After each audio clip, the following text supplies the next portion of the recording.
Meu filho come mal. Essa é a queixa de muitos pais que enfrentam a resistência das crianças com alguns alimentos, principalmente frutas, legumes e verduras. Birros e choros costumam ser comuns no momento da refeição. Mas como estimular uma alimentação saudável? É sobre isso que a gente conversa no Bem-vindo de hoje.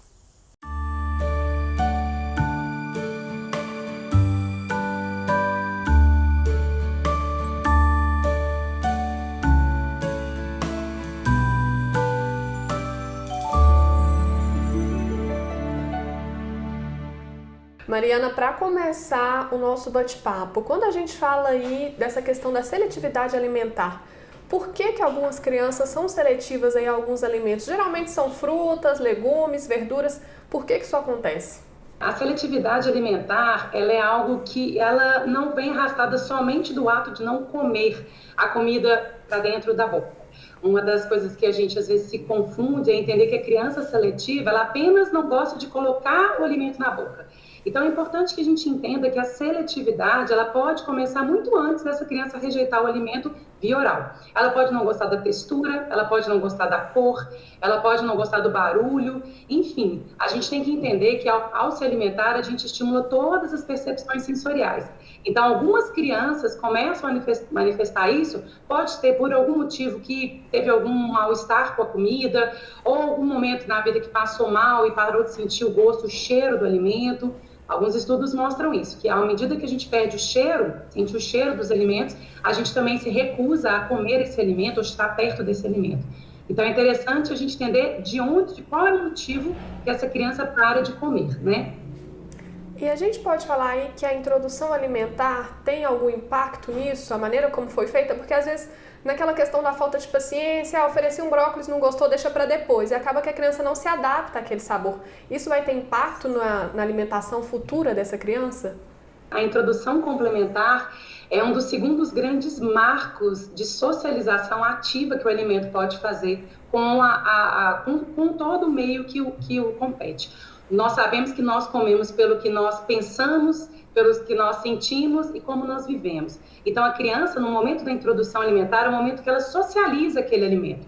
Entender de nutrição infantil é entender que a gente está lidando com o meio e não só com o alimento. E uma das coisas que acontece muito na pediatria, eu te falo assim, de 15 anos de estrada, é que as crianças, as mães, na hora da introdução complementar, às vezes preparam a refeição da criança com muito carinho e amor, mas de uma maneira que exclui a refeição do lar. Então, assim, dá comida para a criança longe da socialização dos adultos, às vezes a consistência, não separa os alimentos. Então, a introdução complementar é um momento pelo qual a gente tem que estimular todas as percepções sensoriais. A criança está aprendendo no máximo. Então, os alimentos com as cores separadas, as texturas apropriadas para cada criança, né? A questão da orientação sobre o que é aquilo. O brócolis é brócolis, né? Explicando, olha, parece uma árvore, mas não é uma árvore. Então, a criança vai aprendendo a comer, né? Você falou aí de apresentar esses alimentos nas cores, nas texturas, porque acontece também a questão da papinha, né? Bate, batata, cenoura, tudo junto e dá para a criança, ela não consegue identificar o que ela está comendo, né? A criança, ela tem uma competência neurológica que há no centro do cérebro, chamado córtex gustativo, que também precisa ser estimulado e aprendido, né?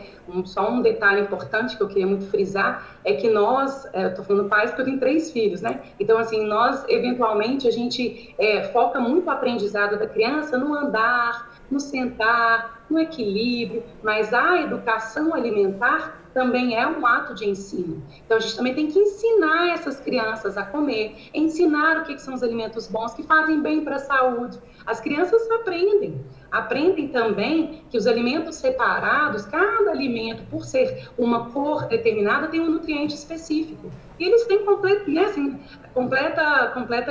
vamos dizer assim, habilidade para aprender isso. Muitos pais relatam uma situação que eu acho que você já deve ter vivenciado também. Meu filho comia super bem abóbora, agora ele não quer saber de abóbora. Adorava banana, não quer saber mais de banana. Às vezes foi para a escolinha, o coleguinha não come feijão, também não vou comer mais.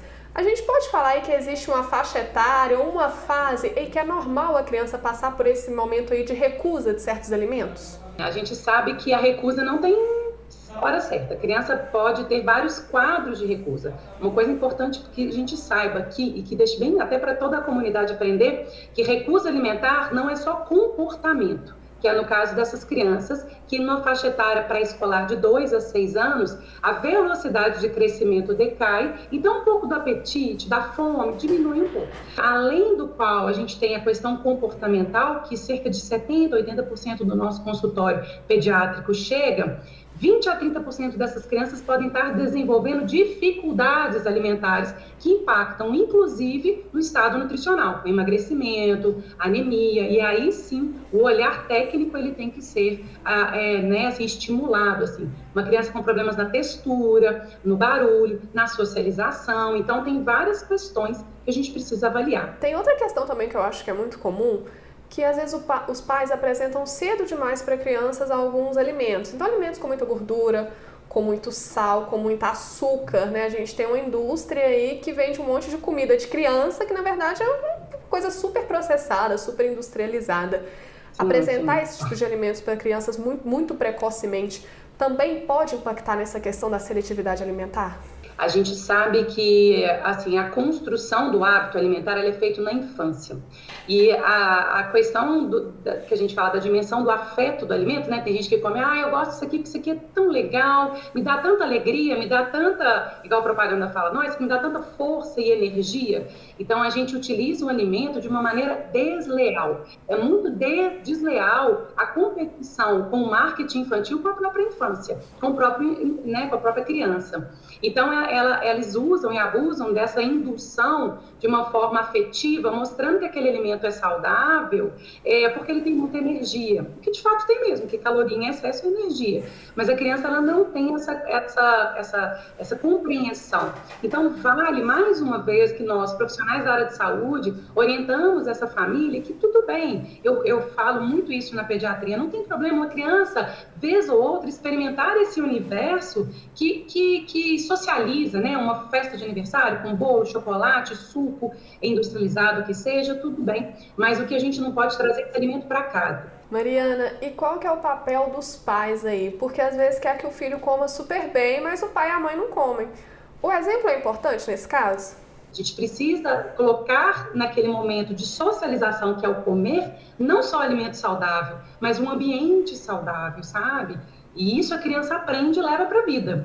Né? Antigamente a gente comia em família, não sei se você lembra, tinha o lugar do pai, da mãe, da mesa, e cada um tinha um horário. Hoje a gente perdeu um pouco isso, né? Infelizmente a gente sai um pouco da mesa para comer em outros locais, no sofá, no quarto, no trabalho, não se socializa mais o alimento com a família, e isso é importantíssimo também.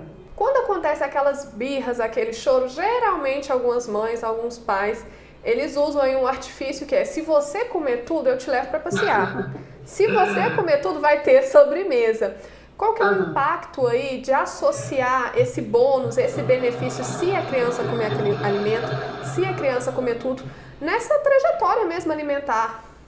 A criança, na formação do comportamento alimentar, veja só, nós temos 3 dimensões do nosso comportamento. A gente come pelo que a gente sente, que é a dimensão do nosso afeto. A criança também aprende isso. A gente come pelo que a gente sabe. Isso aqui é saudável, isso aqui não é saudável. Então, a dimensão cognitiva. E a gente também come pela dimensão situacional. Eu tô em casa, tô na quarentena, então é como que a gente vive. Então, dentro dessas 3 dimensões, a família projeta isso na criança e a criança aprende desse jeito. Quando a gente estimula somente o afeto, por exemplo, se você comer, você vai ser parabenizado, como se fosse um parabéns, você comeu tudo. Estimular muito isso não é muito legal. Validar a autoestima é bacana, mas trazer aquilo ali como nossa, parabéns, um prêmio, sem tirar a naturalidade do comer, também não é interessante. Então, a gente tem que ter um equilíbrio entre mostrar para a criança que parabéns por você ter se esforçado a experimentar e por você estar aqui comendo com a gente, e uma neutralidade, falar isso é saudável, isso é normal e tem que ser assim, né? Então, assim, trazer a recompensa, a criança sempre entende que ela tem que comer só pela recompensa e não pelo alimento. Integrar, na verdade, né, a criança no preparo dos alimentos para os pais, né, que tem essa possibilidade. A gente sabe que todo mundo trabalha fora hoje em dia, é uma realidade diferente essa questão da comida caseira.